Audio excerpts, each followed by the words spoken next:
Welcome back to Golf WRX's Winning What's in the Bag, where this week we are taking a look at Kevin Yu's What's in the Bag from the 2024 Sanderson Farms Championship.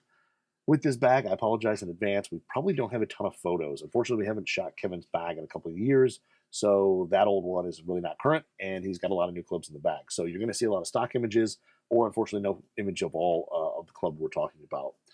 But we'll get into it anyway, because a great win for him. We'll start off with driver, and it is starting off with the Callaway Paradym AI Smoke Triple Diamond Max driver. So this is the driver that came out a little bit after the original AI Smoke release, and it is a blend of the Triple Diamond and the Max drivers. And so what you're getting is you're getting a little bit more forgiveness than the Triple Diamond, but a little less spin than the AI Smoke Max. So combination of the two, really been popular out on tour as well in amateur bags. He's playing an 8.5 degree head, and it's actually measured at 8.9 degrees of loft.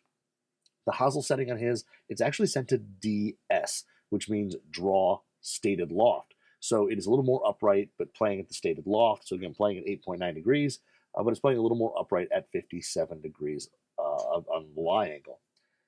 For the rear weights, it's got two movable weights, one in front, one in back. He's got an 8-gram front weight and a 10-gram rear weight. Usually when you move a little bit more weight back, you see maybe just a little bit increase of spin, as well as potentially a little bit of increase of loft. The shaft he's got is a Graphite Design Tour AD VF6X. So this is the kind of mid-low launch, mid-low spin shaft from Graphite Design. Played a ton on tour out there. It's tipped 1 inch in Kevin's driver, and he's playing it at 45.25 inches long. It also comes in at a D3 swing weight. For his fairway wood, it is a Callaway Paradym AI Smoke 3HL, so 3 wood, the high launch version, and this is the tour-only bonded hosel. So instead of having the interchangeable hosel as the retail models do, this one actually has an all-traditional bonded hosel. A lot of times these are used in high launch heads to take some of that weight from that adjustable head and move it kind of low and back, or move it around in the head to produce a little bit higher flight. It's a 16.5 degree head. Which is stamped on the club, but it's actually playing at 15.5 degrees with a 58 degree lie angle. This one here is shafted up with a Graphite Design Tour AD VF again, but this is the 7X of the 70-gram version.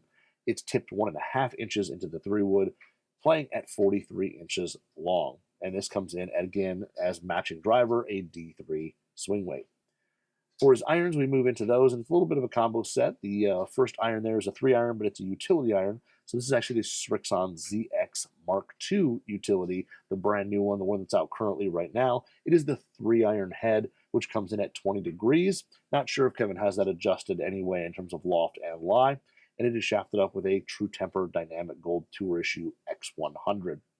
When we move into his irons, he's playing the Callaway Apex TCB, which is basically an extremely popular iron on tour, but he's playing the 2021 model, and he's playing it in the raw finish. For his set, it's 4 through 9 iron, and he's playing off about a 33 degree 7-iron loft. These are all shafted up with True Temper Dynamic Gold Tour Issue X100 shafts. We talk about these, I feel like, every week. Kind of mid-low launch, lower spin.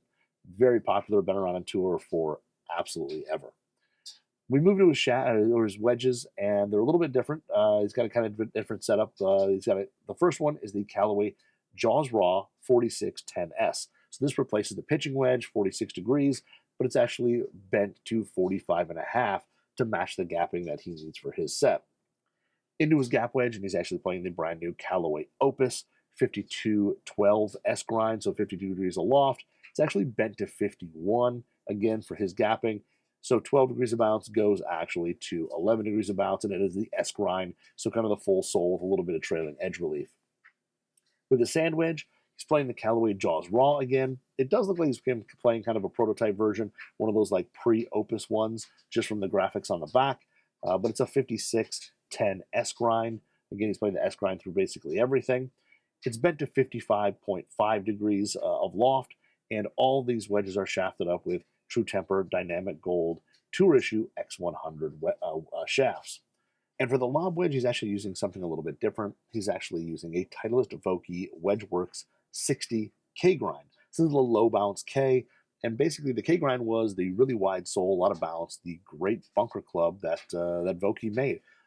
Easy float, all that. And this is the low bounce version, And guys like Kevin are playing it because that leading edge sits really low to the ground, easy to hit pitch and chip shots off really tight lies. So the 60K, and it is shafted up with a True Temper Dynamic Gold Tour Issue S400. So the slightly softer but slightly heavier shaft compared to the X100. For putter, he's using an Odyssey AI1 milled. This is the 6T double bend. So the 6T with a double bend shaft, and this one has the basically a titanium insert into it. So a little bit crisper sound and feel compared to the standard AI1, but still has that same technology built into the face where ball speed isn't reduced when you miss it a little bit off the toe or a little bit off the heel. This is a 33-inch putter. It's playing off a 70-degree lie angle and 3.5 degrees of loft. For ball, Kevin's playing the brand new Chrome Tour X. So this is going to be the slightly spinnier version compared to the Chrome Tour. Still very long hex arrow pattern on the outside, so it flies straight through the wind. But an overall really popular ball out on tour. So that is Kevin Hughes winning What's in the Bag from the 2024 Sanderson Farms Championship. Congratulations to him on the win. It's exciting to be back into the swing of things here on the PGA Tour, and we'll see you next week to see what's in the winner's bag.